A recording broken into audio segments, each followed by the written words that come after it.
चलिए करें start. Topic रहेगा हमारे पास में वेव ऑप्टिक्स।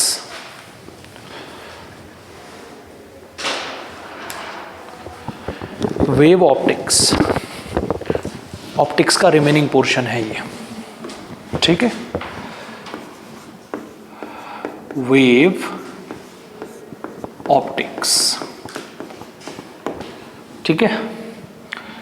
अब देखिए वेव ऑप्टिक्स में हम पढ़ने वाले क्या क्या हैं। वेव ऑप्टिक्स में हम सबसे पहले पढ़ते हैं बच्चों wave theory of light. Wave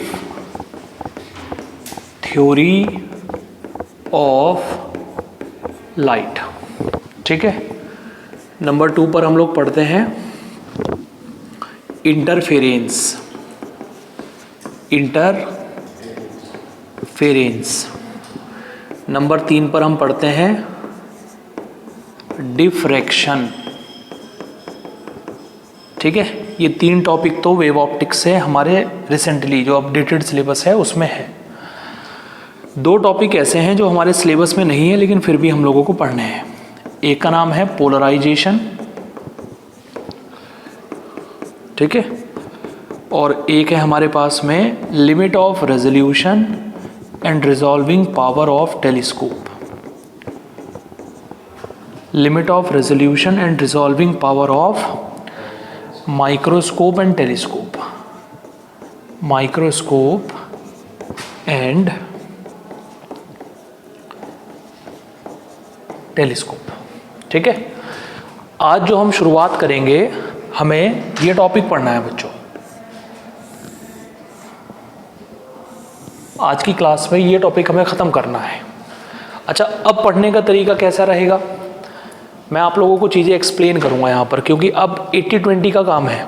80% तो थियोरटिकल कॉन्सेप्ट्स हैं और 20% न्यूमेरिकल कॉन्सेप्ट्स हैं। तो लिखने का काम बहुत ज़्यादा है। अगर मैं लिखवाना स्टार्ट कर दूँ तो तुम लिखने में ही रह जाओगे। तो मैं ऐसा करूँगा कि पूरा टाइम मैं आप लोगों को एक्सप्लेन करूँगा चीज़ें, और प्रिंटिंग मटेरियल दूंगा आपको, स्टडी मटेरियल अपनी कॉपी में लगा लेना, वहीं के वहीं से पढ़ना है आपको सब कुछ। बाकी डेरिवेशन या डायग्राम मैं बोर्ड पर ही बनाऊँगा, ठीक है। तो पहला टॉपिक है हमारा वेव थ्योरी ऑफ लाइट। देखो लाइट के बारे में शुरुआत कब से हुई, मतलब लाइट की पहली थ्योरी कब आई। लाइट की पहली थ्योरी आती है 16वीं सेंचुरी में, और लाइट को सबसे पहले इंट्रोड्यूस कराया था न्यूटन ने।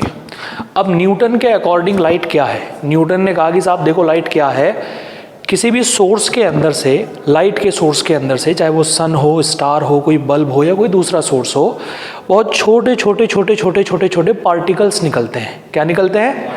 बहुत टाइनी पार्टिकल्स निकलते हैं। वो टाइनी पार्टिकल्स एक तो स्ट्रेट लाइन में चलते हैं।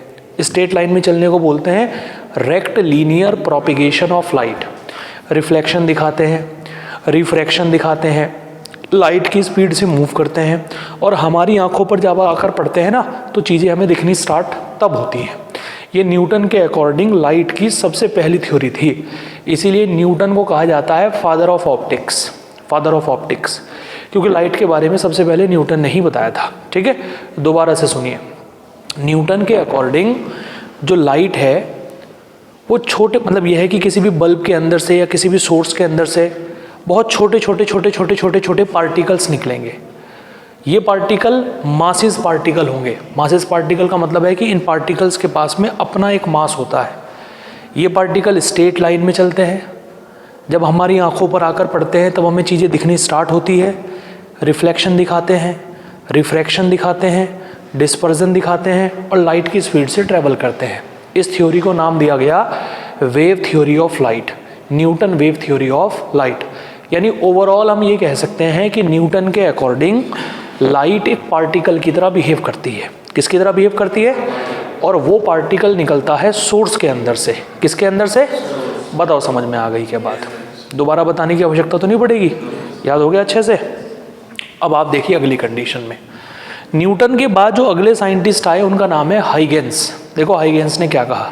हाइगेंस ने ये कहा कि देखो यार बात तो तुम्हारी सही है, लेकिन इसमें एक हल्की सी करेक्शन है। अगर किसी बल्ब के अंदर से पार्टिकल निकलते गए निकलते गए निकलते गए निकलते गए तो बल्ब का साइज छोटा होता रहेगा, नहीं होता रहेगा? जब उसके अंदर से पार्टिकल निकलेंगे और पार्टिकल का मास होगा तो बल्ब का साइज छोटा होता रहेगा। जब बल्ब का साइज छोटा होता रहेगा, छोटा होता रहेगा, छोटा होता रहेगा, छोटा होता रहेगा, तो एक कंडीशन ये आएगी कि बल्ब वैनिश हो जाएगा। ऐसे तो सन कभी का वैनिश हो जाना चाहिए था। सन के अंदर से निरंतर लाइट निकल रही है, निरंतर पार्टिकल निकल रहे हैं, इतने पार्टिकल निकल रहे हैं, तो उन पार्टिकल के निकलने से सन का साइज छोटा होना चाहिए था, छोटा होना चाहिए था और ख़त्म हो जाना चाहिए था।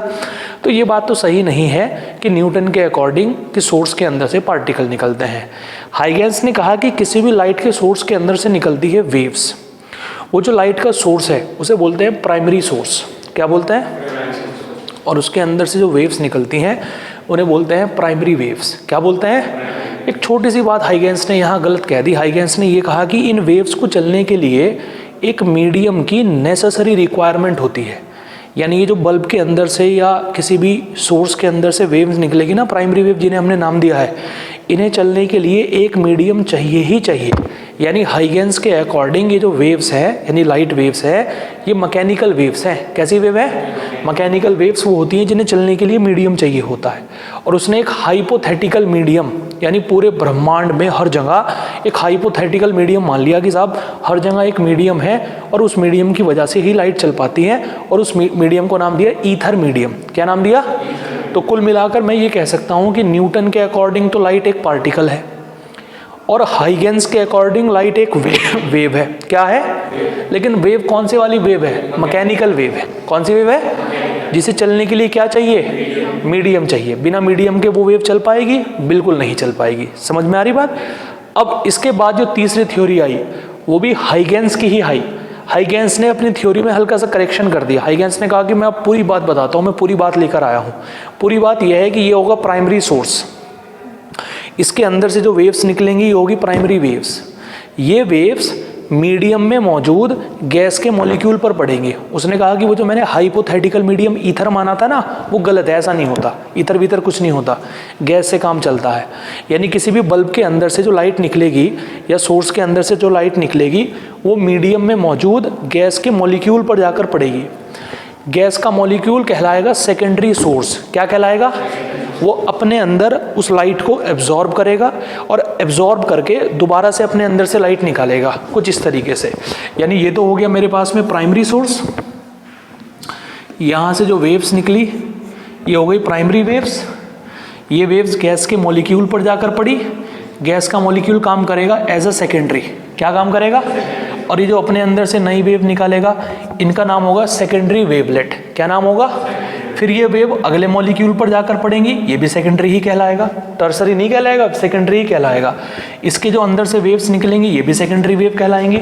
फिर ये अगले मॉलिक्यूल पर जाकर पड़ेगा, ये भी सेकेंडरी कहलाएगा। फिर जो इसके अंदर से वेव निकलेंगी ये भी सेकेंडरी ही कहलाएंगी। बताओ समझ आया नहीं आया? ये क्या है? प्राइमरी। ये क्या है? Primary waves. ये गैस का मॉलिक्यूल है, ये सेकेंडरी। इसके जो अंदर से वेव्स निकलेंगी ये सेकेंडरी वेव, ये भी सेकेंडरी, ये भी सेकेंडरी वेव, ये भी सेकेंडरी, ये भी सेकेंडरी वेव्स। जैसे जैसे वेव आगे बढ़ती जाएगी वेव की वेवलेंथ तो बढ़ती जाएगी। वेवलेंथ क्या होती जाएगी? वेवलेंथ तो बढ़ती जाएगी, एनर्जी कम होती जाएगी, एम्पलीट्यूड कम होता जाएगा, इंटेंसिटी कम होती जाएगी, फ्रीक्वेंसी पर कोई असर नहीं पड़ेगा। समझ आ रही है बात? यानी इसकी वेवलेंथ सबसे कम है, इसकी वेवलेंथ बढ़ गई, एनर्जी घट गई, इंटेंसिटी घट गई, एम्पलीट्यूड घट गया। समझ में आ रही बात आप लोगों को? और फ्रीक्वेंसी पर कोई इफेक्ट नहीं पड़ा। यह है हमारी हाइगेंस का सेकेंडरी वेव का प्रिंसिपल। इसे बोलते हैं Huygens principle of secondary wavelet. यहाँ तक तो है Huygens principle of primary wavelet है, और यहाँ तक क्या है? Huygens principle of secondary wavelet. बताओ समझ आया नहीं आया? तो अब हम पढ़ चुके हैं अब तक कितनी थियोरी? 3 थियोरी। कौन कौन सी है वो 3 थियोरी? न्यूटन के अकॉर्डिंग लाइट क्या है? हाइगेंस के अकॉर्डिंग लाइट क्या है? कौन सी वेव? मैकेनिकल, नॉन मैकेनिकल, जिन्हें चलने के लिए मीडियम चाहिए ही चाहिए, और उस मीडियम को नाम क्या दिया गया? Hypothetical medium ether. समझ आ रही बात? और हाइगेंस का सेकेंडरी प्रिंसिपल क्या है? साहब ये तो हो गया प्राइमरी सोर्स, ये हो गई प्राइमरी वेव्स, ये हो गया सेकेंडरी सोर्स, ये सेकेंडरी वेव, ये भी सेकेंडरी सोर्स, ये भी सेकेंडरी वेव, ये भी सेकेंडरी सोर्स, ये भी सेकेंडरी वेव। वेव आगे बढ़ती जा रही है। कौन सी क्वांटिटी ऐसी है जो वेव की कांस्टेंट रहेगी? फ्रीक्वेंसी। कौन सी क्वांटिटी है जो कम होगी? बहुत सारी है। एनर्जी कम होगी, इंटेंसिटी कम होगी, और एम्पलीट्यूड कम होगा। समझ आ रही बात? वेवलेंथ बढ़ेगी। वेवलेंथ क्या होगी? क्योंकि वेवलेंथ बढ़ती है तो एनर्जी कम होती है। बोलो समझ में आ गई क्या बात? कोई प्रॉब्लम है तो आप डिस्कस कर सकते हैं, पक्का। इसके बाद आता है हमारे पास में इसका ड्रॉबैक कि साहब इसका ड्रॉबैक क्या है, फेल क्यों हो गया ये प्रिंसिपल, अगली थ्योरी क्यों आई? भाई अगली थ्योरी तभी तो आती है जब पिछली थ्योरी फेल हो जाती है। तो ये फेल कैसे हुआ? मान लो कि ये बल्ब लगा हुआ है यहाँ पर, अब बल्ब के सामने कैसे लाइट जाएगी? इसने ये तो एक्सप्लेन कर दिया, लेकिन बल्ब के पीछे लाइट कैसे जाती है? इसे बोलते हैं बैकवर्ड वेव फ्रंट। क्या बोलते हैं? जो हमारा हाइगेंस का प्रिंसिपल है वो पीछे लाइट कैसे पहुंचा रहा है, बैकवर्ड वेव फ्रंट कैसे बन रहा है, इस बात को एक्सप्लेन नहीं कर पाया, यही इसका ड्रॉबैक है। न्यूटन का ड्रॉबैक क्या था? क्योंकि सोर्स के अंदर से अगर पार्टिकल निकलेंगे तो एक समय के बाद सोर्स खत्म हो जाएगा, ये न्यूटन का ड्रॉबैक था। हाइगेंस के पहली थ्योरी का ड्रॉबैक क्या था? कि उसने मैकेनिकल वेव्स मान लिया था इन्हें। कौन सी वेव्स मान लिया था? और है कौन सी वेव असल में? Non mechanical. कैसी है? मीडियम की जरूरत नहीं होती इसे, लेकिन उसने कहा था कि भाई मीडियम की जरूरत है। समझ आ रही बात? सेकेंडरी वेव, हर बात करेक्ट है सेकेंडरी प्रिंसिपल में। हाइगेंस का जो सेकेंडरी वेव का प्रिंसिपल है ये पूरी तरीके से एक्यूरेट है, बस एक बहुत छोटी सी कमी है इसके अंदर। कमी क्या है? कि ये पीछे लाइट कैसे जाती है, बैकवर्ड वेव फ्रंट कैसे बनता है, इस चीज को एक्सप्लेन नहीं कर पाया, ये इसका ड्रॉबैक है। बताइए समझ में आया या नहीं आया? क्लियर? चौथे नंबर पर जो हमारी थियोरी आती है इसका नाम है मैक्सवेल थियोरी। मैक्सवेल ने देखो क्या कहा। मैक्सवेल ने कहा कि भाई 3 बातें तो हम पढ़ ही चुके हैं, काफ़ी कुछ वो लोग बता चुके हैं हमें। मैं तो एक छोटी सी बात कहूँगा कि जो लाइट है वो एक वेव की तरह बिहेव करती है, और उस वेव का जो नेचर है वो नॉन मैकेनिकल है। कैसा है? और इसके अलावा उसका नेचर इलेक्ट्रोमैग्नेटिक भी है। यानी मैक्सवेल के हिसाब से लाइट वेव की तरह बिहेव करती है जिसका नेचर है इलेक्ट्रोमैग्नेटिक। इलेक्ट्रिक फील्ड बनाएगा विजन इफेक्ट। कैसा इफेक्ट? मैग्नेटिक फील्ड बनाएगा ग्लेयर। क्या बनाएगा? जो आंखों पर चमक बनती है ना, वो मैग्नेटिक फील्ड की वजह से बनती है। तो मैक्सवेल के अकॉर्डिंग लाइट क्या है? मैक्सवेल के अकॉर्डिंग लाइट एक नॉन मैकेनिकल इलेक्ट्रोमैग्नेटिक वेव है। कैसी वेव है? Non mechanical. नॉन मैकेनिकल समझ रहे हो? मीडियम की जरूरत नहीं है इसे, मीडियम हो तब भी चल जाएगी, ना हो तब भी चल जाएगी। क्लियर? इसके बाद आए Max Planck. Max Planck quantum theory का नाम सुना होगा आप लोगों ने। मैक्स प्लैंक की क्वांटम थ्योरी काफ़ी हद तक न्यूटन की थ्योरी जैसी ही थी, हल्का सा डिफरेंस है, वो सुनिएगा आप ध्यान से। मैक्स प्लैंक ने ये कहा कि मैक्सवेल ने अभी बताया कि लाइट एक वेव है, लेकिन असल में लाइट एक पार्टिकल है। लाइट क्या है? एक किसी भी सोर्स के अंदर से मासलेस पार्टिकल निकलते हैं, एनर्जेटिक मासलेस पार्टिकल। किसी भी बल्ब के अंदर से एनर्जेटिक मासलेस पार्टिकल। मासलेस समझ रहे हो? मास नहीं है उनके पास में। अगर उनके पास मास नहीं होगा तो सोर्स के ऊपर कोई फर्क पड़ेगा? कोई फर्क नहीं पड़ेगा। समझ में आ रही बात? यानी किसी भी सोर्स के अंदर से एनर्जेटिक मासलेस पार्टिकल निकलेंगे और उन पार्टिकल्स का नाम है फोटोन। क्या नाम है? और बहुत सारे फोटोन मिलकर बनाते हैं क्वांटा। क्या बनाते हैं? और इन क्वांटा के चलने से ही लाइट चलती है। यानी मैक्सवेल के हिसाब से तो लाइट एक वेव है, और मैक्स प्लैंक, देखो नाम एक जैसे हैं, कंफ्यूज मत हो जाना। Maxwell, Max Planck. समझ में आ रही बात? मैक्सवेल के हिसाब से लाइट एक वेव है, और मैक्स प्लैंक के हिसाब से लाइट एक पार्टिकल है, उस पार्टिकल का नाम है फोटोन। समझ आ रही है बात? इसके बाद एक साइंटिस्ट है जिनका नाम था डी ब्रॉगली। उन्होंने कुछ एक्सपेरिमेंट्स किए और एक्सपेरिमेंट्स के बिहाफ पर एक रिजल्ट दिया कि साहब ऐसा है, लाइट हमेशा ड्यूअल नेचर दिखाती है, यानी डबल नेचर दिखाती है। लाइट वेव की तरह तो बिहेव करती ही करती है, साथ साथ पार्टिकल की तरह भी बिहेव करती है, और ये दोनों नेचर ना इंटीग्रेटेड हैं, एक दूसरे से जुड़े हुए हैं। जहां पार्टिकल होगा यानी जहां फोटोन होगा उसके साथ में वेव जरूर होगी, और जहां वेव होगी वहां पार्टिकल जरूर होगा। यानी मैक्सवेल अपनी जगह बिल्कुल सही है, मैक्स प्लैंक अपनी जगह बिल्कुल सही है, और अगर दोनों की थ्योरीज को मर्ज कर दिया जाए तो लाइट क्या दिखाएगी? डबल नेचर दिखाएगी। वेव नेचर तो दिखाएगी ही दिखाएगी, पार्टिकल नेचर भी दिखाएगी। ये था लास्ट थ्योरी जिसे बोलते हैं डी ब्रॉगली थ्योरी, और आज तक हम यही थ्योरी मानते आ रहे हैं बच्चों। तो कुल मिलाकर लाइट को डिफाइन करने के लिए 6 थ्योरीज दी गई हैं। पहली थ्योरी न्यूटन थ्योरी, उसके हिसाब से लाइट एक पार्टिकल है। ड्रॉबैक यह है कि वो पार्टिकल मासलेस नहीं है, मासिस पार्टिकल है। कैसा पार्टिकल है? जिसका वजन होता है, जिसकी वजह से सोर्स का साइज घटता रहता है और वेनिश हो जाता है। समझ में आ गई बात? अगली थियोरी आती है हमारे पास में Huygens primary principle theory. Huygens की प्राइमरी प्रिंसिपल थ्योरी ये कहती है, प्राइमरी वेव्स थ्योरी ये कहती है, this is primary waves, this is primary source. ये प्राइमरी वेव्स हैं, और ये कैसी है नेचर में? मैकेनिकल या नॉन मैकेनिकल? मैकेनिकल, इन्हें मीडियम चाहिए ही चाहिए। क्या नाम था उस मीडियम का? Ether, hypothetical ether medium. और यही कारण बना उसके प्रिंसिपल के फेल होने का। फिर हाइगेंस ने दूसरा प्रिंसिपल दिया, उसमें सारी बातें सही थी। कौन सी क्वांटिटी सेम रहेगी? क्या कम होता जाएगा? Energy, intensity, amplitude. और क्या बढ़ेगा? वेवलेंथ बढ़ जाएगी। बोलो समझ आया क्या? और ये थ्योरी किस चीज को डिनाई करती है, मतलब किस चीज को एक्सप्लेन नहीं कर पाती है? बैकवर्ड वेव फ्रंट को। बैकवर्ड, ये क्या है? गैस का मॉलिक्यूल। किसका मॉलिक्यूल? ये प्राइमरी वेव्स को एब्जॉर्ब करेगा और नई वेव अपने अंदर से निकालेगा। समझ आ रही बात? इसे हम कहते हैं सेकेंडरी सोर्स। क्या कहते हैं? बताओ समझ में आ गई की बात? बोलो। लेकिन हम पीछे लाइट जा कैसे रही है? प्राइमरी वेव्स कैसे जा रही हैं पीछे? प्राइमरी वेव्स को तो आगे ही जाना पड़ेगा ना, गैस तो हर जगह मौजूद है। वो प्राइमरी वेव्स पीछे जाएंगी कैसे? इस चीज को एक्सप्लेन नहीं कर पाया वो। समझ रहे हो? मैक्सवेल की थ्योरी के हिसाब से लाइट क्या है? एक वेव। प्लैंक की थ्योरी के अकॉर्डिंग लाइट क्या है? एक पार्टिकल। समझ में आ रही बात? और डी ब्रॉगली ने कहा कि लाइट तो साहब डबल नेचर रखती है, पार्टिकल के साथ साथ वेव नेचर भी रखती है। समझ आ गई बात? 2 सेकंड के लिए स्मरण करिए कि हमने क्या बताया आप लोगों को, याद करिए कि क्या हमने पॉइंट्स बताए हैं आप लोगों को।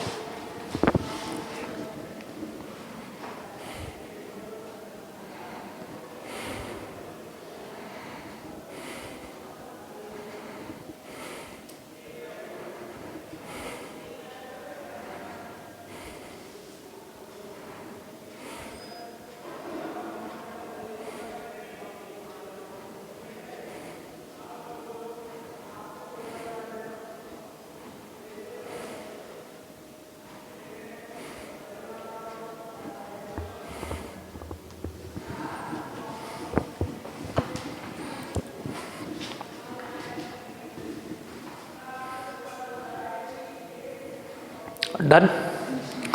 अब देखिए अगला टॉपिक आता है हमारे पास में वेव फ्रंट। नेक्स्ट टॉपिक है वेव फ्रंट। तो बेटा होता क्या है कि जैसे ही प्राइमरी सोर्स के अंदर से वेव्स निकलती हैं तो ये वेव्स पड़ती हैं गैस मॉलिक्यूल के ऊपर। ये गैस मॉलिक्यूल पर इंसिडेंट हुई। गैस के मॉलिक्यूल ने एनर्जी को एब्जॉर्ब कर लिया।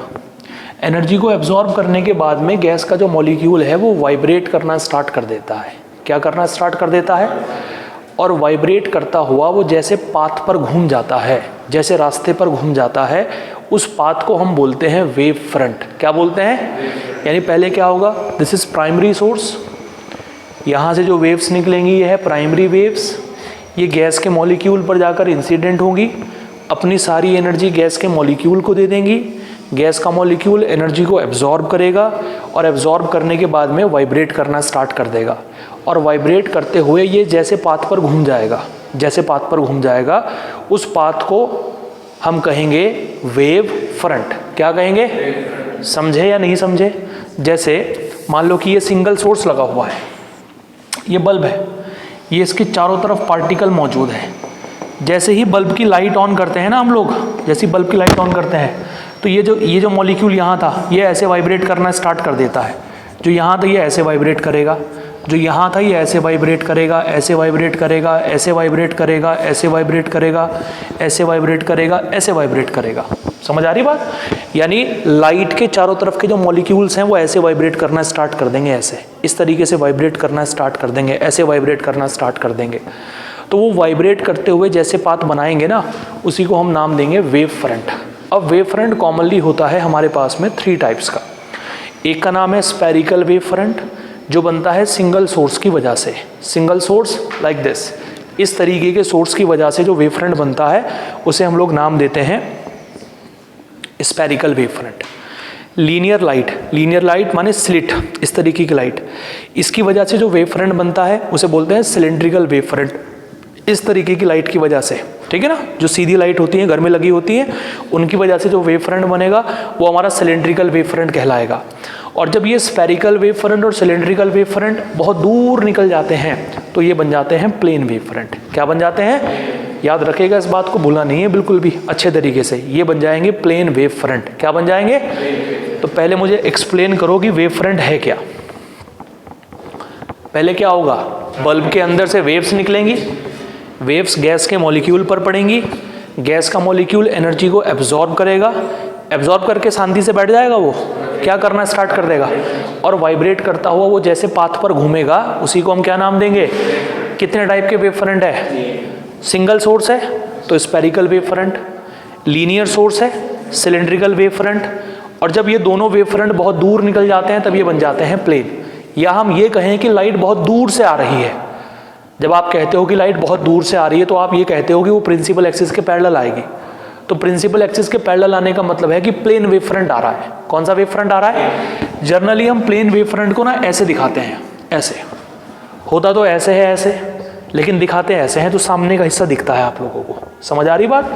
जो लाइट की रेज हैं, क्या है बेटा, लाइट की जो रेज हैं, रे, ये लाइट की रे हैं, ये वेव फ्रंट के साथ हमेशा 90 डिग्री का एंगल बनाती है।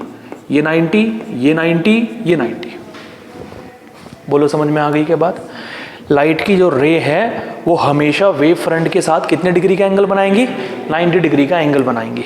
समझ आ रही बात?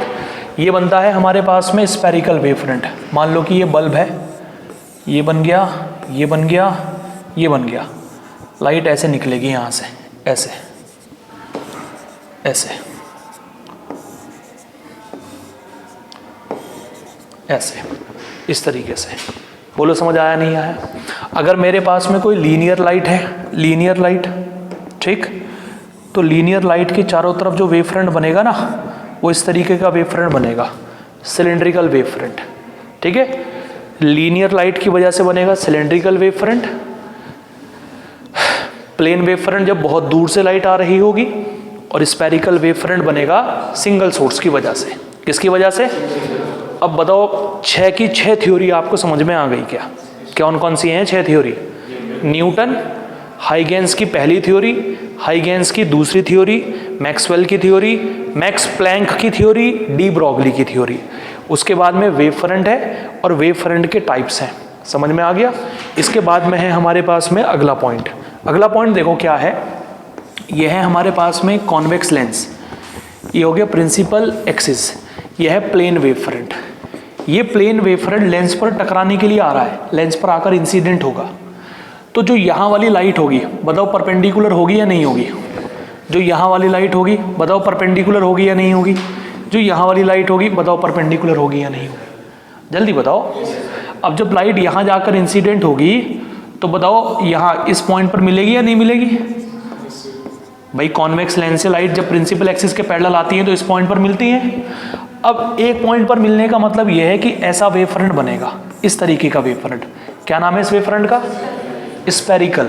कैसा वेव फ्रंट है? तो ऐसा सवाल आएगा कि जो आने वाला वेव फ्रंट था वो तो प्लेन था, लेंस को क्रॉस करके कैसा बन गया?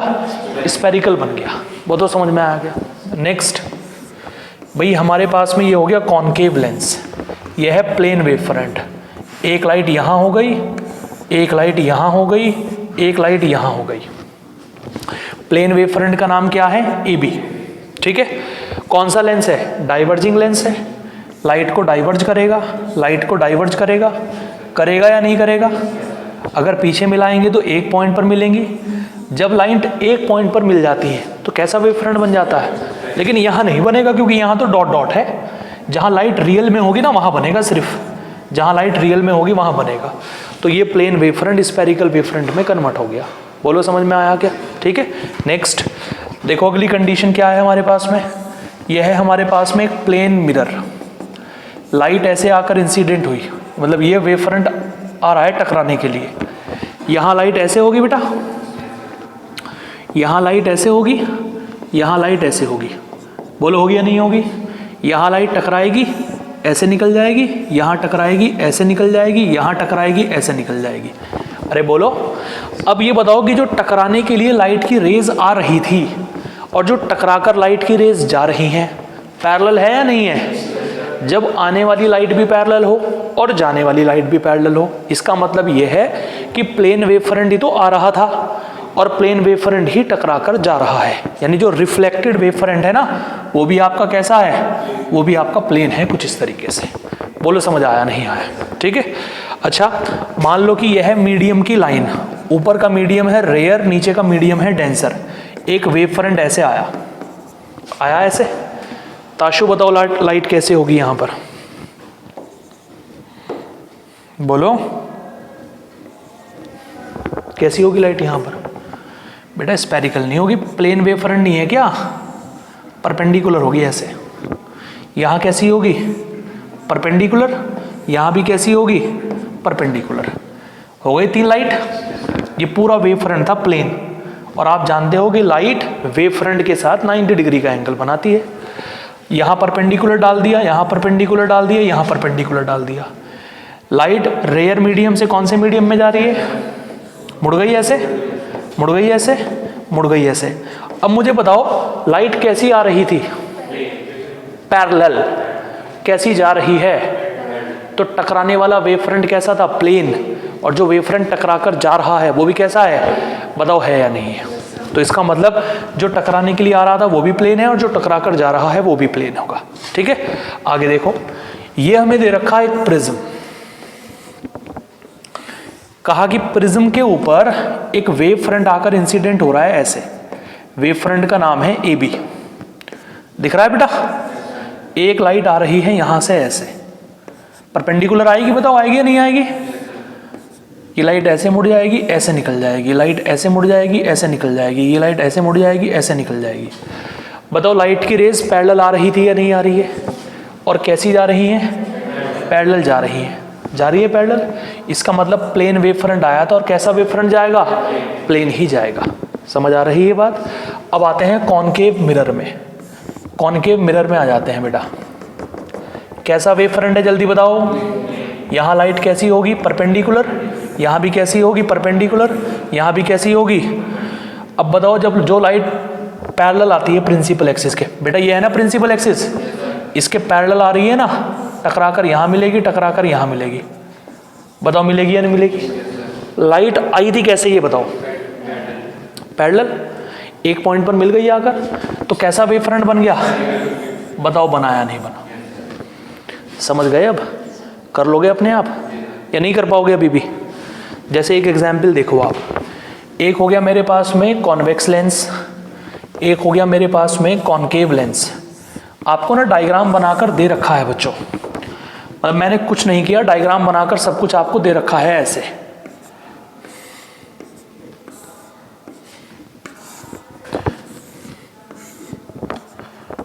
बताइए क्या कहोगे आप? लाइट की रेज कैसी आ रही थी? पैरेलल। तो कैसा वेव फ्रंट था? प्लेन। और कैसी जा रही है? तो कैसा वेव फ्रंट होगा? बताओ होगा या नहीं होगा? समझ में आ गया?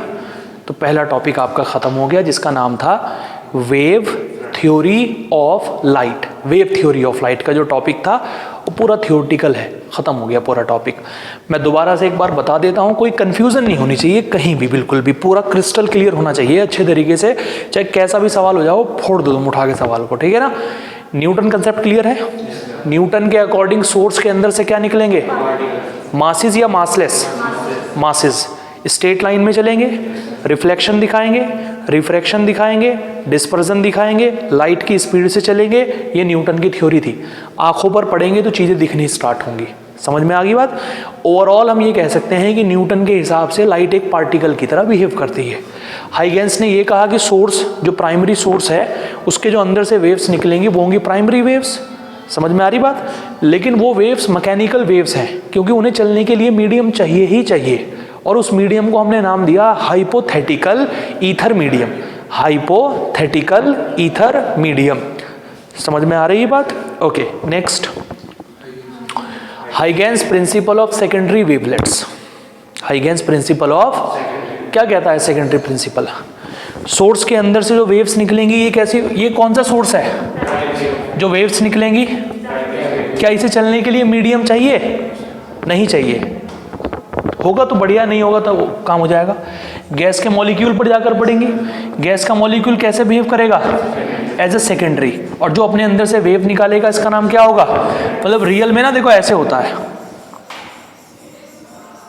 ऐसे यहां जाकर इंसिडेंट होगी, यहां से जो वेव्स निकलेंगी वो ऐसी बन जाएंगी, ऐसी, ठीक है? यहां जाकर पड़ेंगी, यहां से जो वेव्स निकलेंगी ये और ऐसी बन जाएंगी। समझ आ रही है बात? तो इसकी वेवलेंथ क्या थी? कम। इसकी वेवलेंथ क्या हो गई? ज़्यादा। इसकी वेवलेंथ क्या हो गई? और ज़्यादा।